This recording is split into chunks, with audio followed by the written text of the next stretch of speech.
चढायला लागतं जेव्हा आपल्या सगळ्यांच्या गावातली जत्रा येते. तर महाशिवरात्री निमित्त आमच्या पण गावामध्ये म्हणजेच माझ्या माहेरी छान अशी यात्रा भरते. तर या जत्रेची सैर मी तुमच्यासोबत करणार आहे. तर व्हिडिओ शेवटपर्यंत नक्की बघा.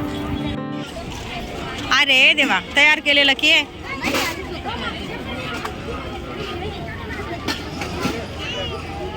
चला आता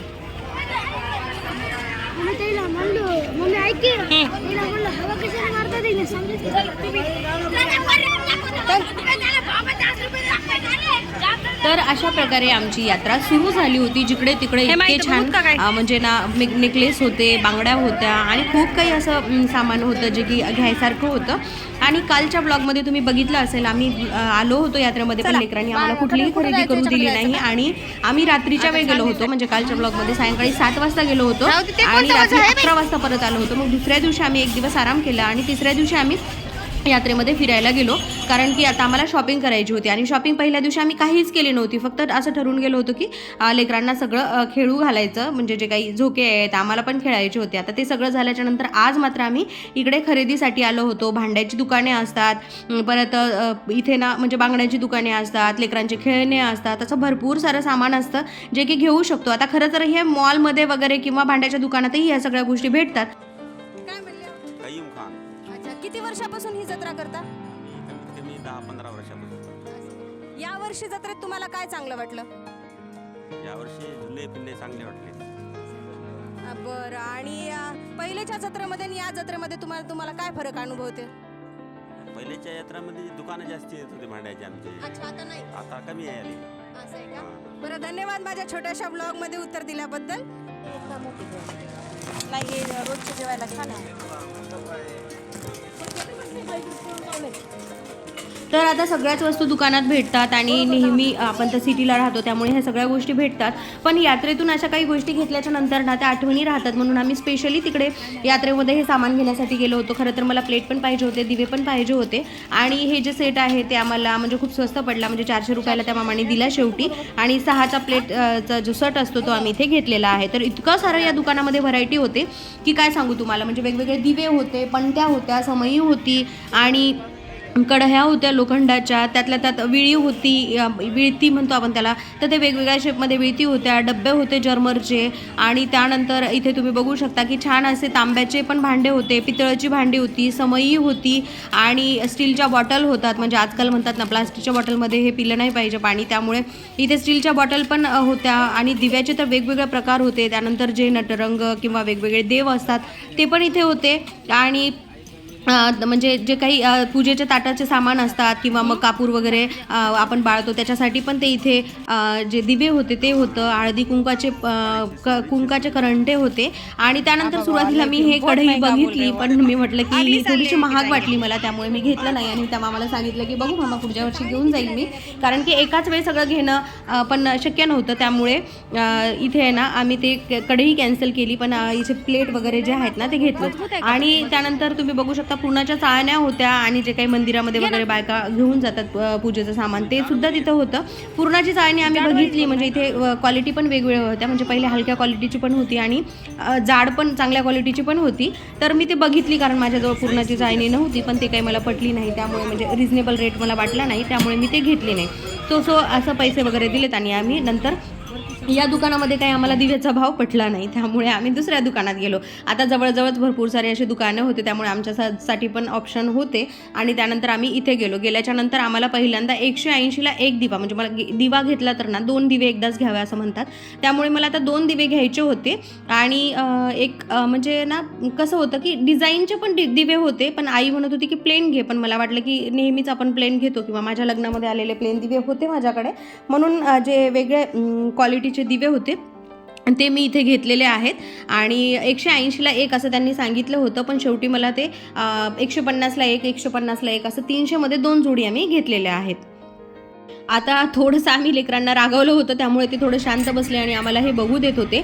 सो फायनली आता हे दोन्ही दिवे आम्ही घेतलेले आहेत. आता आईला दाखवल्याशिवाय मी काही घेत नाही, कारण की आपल्याला जेवढं आईला समजते तेवढं आपल्याला समजत नाही, त्यामुळे मी आईला ते दाखवत होते की नेमके कोणते घेऊ, कारण की तिथे थोडंसं पसरट वगैरे होतं ना. बघू शकता तुम्ही, एकदम शार्प असा आईच्या हातातला दिवा तुम्ही बघा, तो शार्प असा व्ही शेप आहे त्याला. आणि हे माझ्या हातातले जे दिवे आहेत ना ते एकदम फ्लावरसारखे आणि असे उभे होते, त्यामुळे मला हे आवडले आणि मी त्यांचाच भाव करत होते. तर ते मामा काही ऐकायला तयार नव्हते. फायनली आम्ही खूप सारा असा म्हणतो तर बार्गनिंग केलं आणि त्यानंतर हे दिवे फायनल केले. आणि झालं असं की लेकरं काही शांत बसत नव्हते, त्यांना असं वाटत होतं की आज पण खेळायचंच आहे. पण काय असते माहिती आहे का, म्हणजे यात्रा जिथं भरते ना, तर एका साईडला झोके आणि खाण्यापिण्याचे स्टॉल लागलेले असतात आणि एका साईडला ना मग शॉपिंगचं सगळं काही असते. मग ते भांड्याची दुकानं असो किंवा मग बांगड्याची दुकाने असो किंवा मग नेकलेस किंवा आता बरंच काही असं सामान तिथे आलेलं असते. म्हणजे इवन पायली वगैरे ह्या सगळ्या गोष्टी पण तिथे विकायला आल्या होत्या आणि खेळणे होते. तर इथं तर त्यांनी लेकरांनी विचारलं पण नाही, लगेच बंदूक आवडली म्हणून पिल्लूने आणि पठ्याने दोघांनी 2 बंदुकी घेतल्यात आणि आम्हाला फायनली ते कन्फर्म करून कितीचा भाव वगैरे करून व्यवस्थित घ्यावं लागलं, कारण की ते ऐकायलाच तयार नव्हते. एकाला दोघं असले की असंच असते, एक जण घेतले की त्या दोघांना पण घ्यावं लागते. त्यामुळे इथे जे आहे ते काका व्यवस्थित देत होते आणि ते जे असे छर्याचे बंदुके असतात ना, छोटे बॉलचे, ते बंदूक यांनी सिलेक्ट केले होते. आता पिल्लूनं घेतलं माझ्या म्हणून, दादानं घेतलं म्हणून पठ्यानं पण ते घेतलं. आणि आता आमच्यासोबत चिऊ नाही आहे, म्हणजे माझी भाची नाही आहे, ती शाळेमध्ये गेली होती आणि आम्हाला तिला शाळेतून इकडेच बोलून घ्यायचं होतं, कारण घरी पण आता कोणी नव्हतं. आम्ही सगळेजण यात्रेसाठी आलो होतो आणि ती सकाळी शाळेत गेल्याच्या नंतर मग आम्ही ठरवलं होतं की यात्रेतच तिला तिकडून तिकडं बोलून घ्यायचं म्हणून. त्यामुळं ती आता ज्या आहे त्या शाळेच्या ड्रेसवर इथं आमच्याकडे आलेली आहे.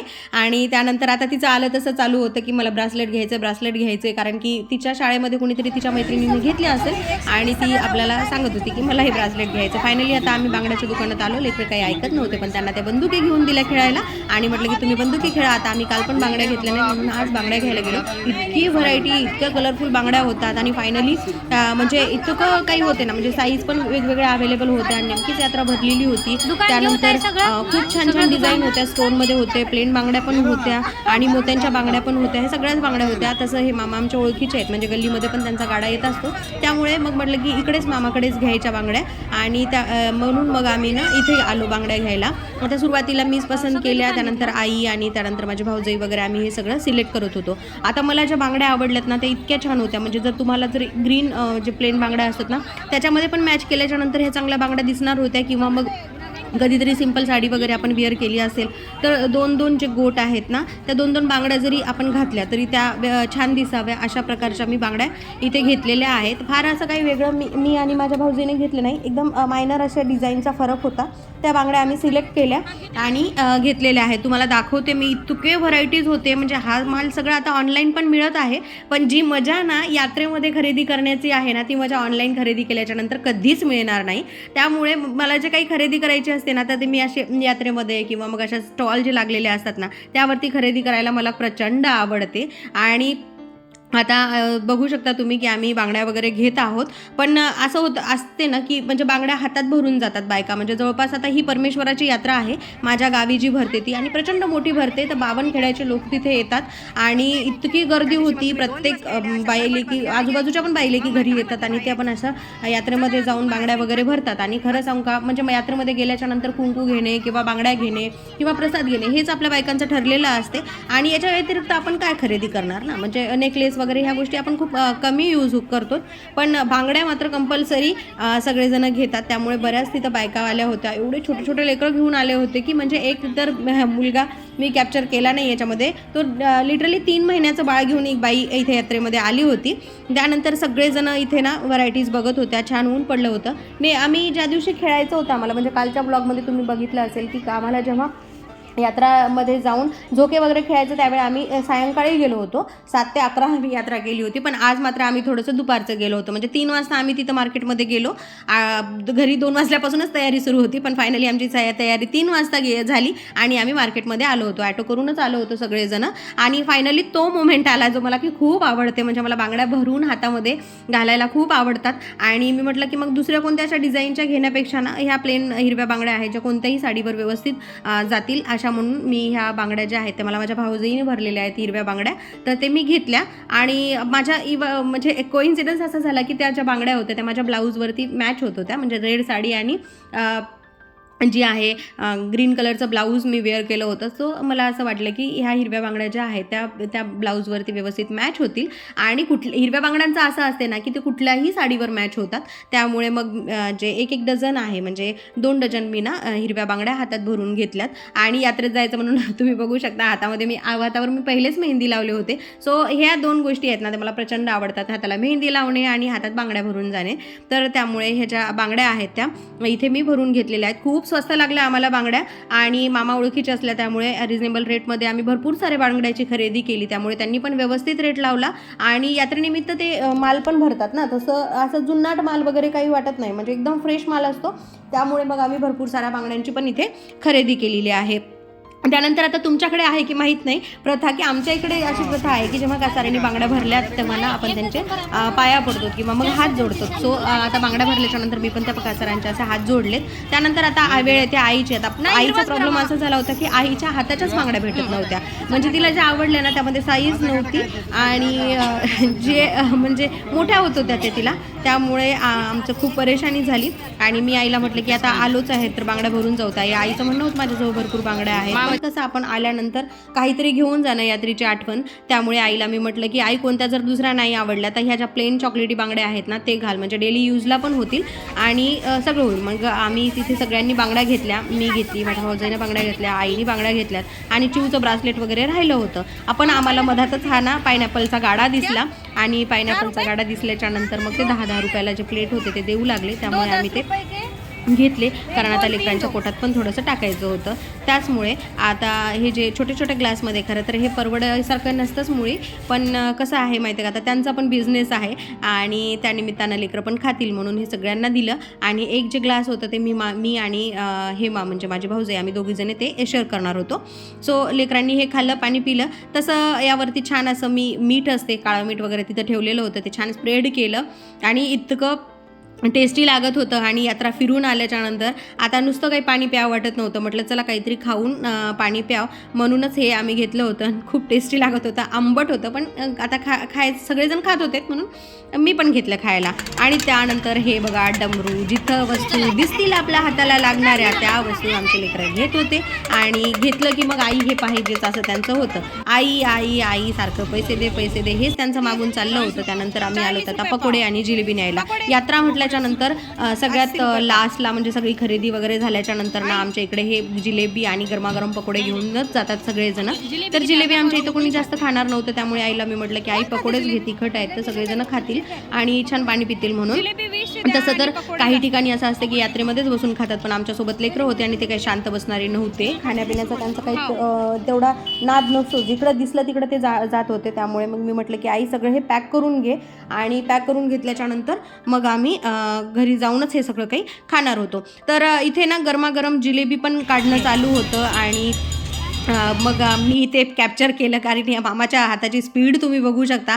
म्हणजे ह्यांचा खूप दिवसाचा अनुभव आहे आणि हे प्रत्येक ठिकाणी म्हणजे गेल्याच्या नंतर प्रत्येक यात्रेमध्ये हे जिलेबी आणि पकोडे विकत असतात. त्यामुळे यांची प्रचंड जे आहे ते ना स्पीड आहे करण्याची, ते आपल्याला घरी नाही होऊ शकत. सो गरमागरम जिलेबी होती त्यामुळे तीही थोडीशी आम्ही घेतली आणि त्यानंतर फेरफटका मारावा. मग लेकरांना ना भूक लागली होती म्हणून जे काही सोबत डब्बा होता त्यांना ते मंदिरात बसवलं, त्यांना खायला प्यायला. आईला सांगितलं की तू यांना घेऊन बस, एकदा मी फेरफटका मारून घेते, कारण की एकदा बघायचं होतं, कारण की लेकरं सोबत असल्यानंतर आम्हाला बघूच देत नव्हते आणि काही वेगळं काही भेटते का, म्हणजे बांगड्या वगैरे भेटतात का, म्हणून मी इथे बघायला गेले. तर क्वालिटीमध्ये थोडासा फरक होता, त्यामुळे जसं म्हणजे रेट आहे तशी क्वालिटी देखील होती तिथं. आणि त्यानंतर मी इथे आले, मला हे खूप युनिक वाटलं, कारण की आता तुम्हाला माहिती आहे की नाही माहीत नाही, पण हे आस्तेर आहे, पायली आहे, आदली आहे. तर हे मी त्या मामांना विचारत होते की हे कोणकोणते माप आहेत म्हणून, आणि हे लोखंडाचे होते. सो हे आदली, पायली आणि शेर, सव्वा शेर हे सगळं इथं ठेवलेलं होतं. म्हटलं तुमच्यासोबत शेअर करावं, कारण की पायली आणि माझ्याजवळ एक आस्तेर आहे आणि आईजवळ हे सगळे माप आहेत. त्यामुळे हे फक्त तुम्हाला तुमच्यासोबत शेअर करण्यासाठी मी इथं शूट केलेलं आहे. तुम्हाला हे माहिती आहेत का माप, मला सांगा कमेंटमध्ये नक्कीच. तर ही आहे पायली आणि यामध्ये ना 5 किलोचा माप असतो यासाठी. त्यानंतर इथे दिवे पण होते, जे की आपण मंदिरामध्ये तेल टाकून लावण्यासाठी होते. करून झालेली आहे आणि आता आम्ही चाललोय घरी. तर आता ऑटो बोलवलाय, आता आम्ही घरी जाणार आहोत. त्यानंतर ना सगळ्यात लास्टला, खरं तर हे सगळ्यात पहिल्यांदा असते की प्रसाद वगैरे घेतात आणि मग मंदिरात जातात आणि नंतर यात्रेत जातात. पण आमच्यासोबत लेकरं होते, लेकरं ऐकायला काहीही तयार नव्हते. त्यामुळे ह्या मावशीच्या प्रसाद विकायला बसले होते ते आम्ही त्याच्याकडून प्रसाद घेतला. आणि हे ना कानातल्याचे वेगवेगळे शॉप आले होते इथे आणि इतकं छान होते, अट्रॅक्टिव्ह होते. जर कुणाला फार आवड असेल कानातल्यांची तर ड्रेसवरती मॅच वगैरे ते कानातले घेऊन जात होते. पण मी एक स्पेशल कानातले शोधत होते जे की मी पूर्ण यात्रा काल पण शोधले, तिथंही मला मिळालं नाही. आणि इथे पण मी शोधले पण इथे पण मला मिळालं नाही. आणि एका ब्लॉगरच्याच कानामध्ये मी हे कानातले पाहिले होते. आणि सो फायनली एकदम यात्रेतून निघता मला हे कानातले भेटले. हे कानातले मला खूप आवडले. मी नंतर तुम्हाला अजून डिटेलमध्ये तुम्हाला हे नक्की शेअर करेन छोट्या ब्लॉगमध्ये. तर आम्ही काय काय घेतलं, काय काय शॉपिंग केली, कशी शॉपिंग केली, कारण की इथे दाखवणं आता पॉसिबल नव्हतं. त्यानंतर आता सगळेच जण मंदिरात जाऊन येतातच आणि इथपर्यंत आल्याच्यानंतर मंदिरात न जाता आपण कसं जायचं घरी पाठ फिरून, म्हणून मग म्हटलं की चला आपण पण दर्शन घेऊया. त्याचमुळे जे आहे आम्ही सगळ्यांना लेकरांना झाडाखाली बसवलं मंदिराच्या पटांगणामध्ये आणि त्यानंतर ना इथे आलो. तर आता ही जी महादेवाची पिंड जी आहे ना ही नवीन बसवलेली आहे आणि म्हणजे बांधकाम वगैरे पण आता या मंदिराचं भरपूर सारं चांगलं झालेलं आहे. सुरुवातीला ना म्हणजे जेव्हा बऱ्याच दिवसापूर्वी तर फक्त इकडली हे तुम्हाला दिसत असेल साईडला, आता मी जिकडे जाईल तर ही महादेवाची पिंड पहिले होती आणि ती आता नंतर बसवलेली आहे. तर परमेश्वराची जेव्हा ही यात्रा आमच्या गावची असते तर त्यावेळी भरपूर अशी गर्दी तिथे होते. सगळ्या लेकीबाळी येतात, इतकी मजा येते, सगळ्यांच्या भेटीगाठी होतात. तर मग म्हटलं की आता इथपर्यंत येऊन आपण कशी पाठ फिरवायची, म्हणून लेकरांना पहिल्यांदा बसवलं आणि आम्ही इकडे दर्शन करायला आलेलो आहोत. आता ही महादेवाची पिंड तर इथं आहेच आणि इथे पूजा वगैरे सगळी झाली होती. आणि त्यानंतर ना नंदीच्या कानामध्ये आपली विश सांगितल्याच्या नंतर पूर्ण होते असं मी ऐकलेलं आहे. त्याचमुळे हे पण मी करून घेतलं. त्यानंतर इथे बाजूला तुम्ही बघू शकता विठ्ठल रुक्माईची जी मूर्ती आहे ते पण इथे ठेवलेली आहे, बसवलेली आहे. त्यामुळे मी त्यांचं देखील दर्शन घेतलं. आणि त्यानंतर साईडला देवी पण आहे तर त्यामुळे मी देवीचं पण दर्शन घेतलं. आणि मी तुम्हाला दाखवते की किती छान आणि मनाला प्रसन्न करणारी ही मूर्ती आहे आणि म्हटलं की तुमच्यासोबत शेअर करावी. सो इतकं छान आणि वातावरण छान होतं. आणि त्यानंतर सगळं झाल्याच्या नंतर आता आम्हाला निघायचं होतं यात्रेतून आणि आम्ही ॲटो बोलवला होता. लेकरं काही निघायला तयार नव्हते पण घरी जाऊन अजून स्वयंपाक वगैरे पण बाकी होता. आणि आता पाय एवढे दुखत होते कारण की एवढ्या मोठ्या एरियामध्ये ना यात्रा असते आणि प्रचंड आम्ही थकलो होतो. आणि 5 वाजले होते आम्हाला, ते म्हणजे जवळपास 2:30-3 वाजले, 2:30 वाजता आम्ही आलो होतो. ते आम्हाला 5-5:30 वाजले होते. म्हणजे 3-4 तास आमचे कुठं गेले कधी गेले कळालंच नाही. तर हा जो फायनल म्हणजे समोरचे आहेत ना, समोर जे आहेत ते असे म्हणतो ना आपण जिलेबी किंवा मग चिवडा याचे दुकानं लागलेले आहेत. फायनली आम्ही घरी आलोत आणि त्यानंतर आता लेकरं भुकेजून गेले होते त्यामुळे त्या लेकरांना ना आम्ही असं जे पकोडे आणि जिलेबी दिली तर हे खायला दिलं. तर व्लॉग कसा वाटला मला कमेंट सेक्शनमध्ये नक्की सांगा. भेटूया अशाच नवीन एका व्लॉगमध्ये. तर व्लॉगबद्दल कमेंट करा आणि तुम्ही यावर्षी कोणती यात्रा केली ते देखील मला कमेंट्समध्ये सांगा. आणि तुम्हाला यात्रा अटेंड करायला आवडते का हे देखील सांगा. लाईक करा, व्हिडिओला शेअर करा. आणि आता आम्ही भज्जे आणि जिलेबी एन्जॉय करतो.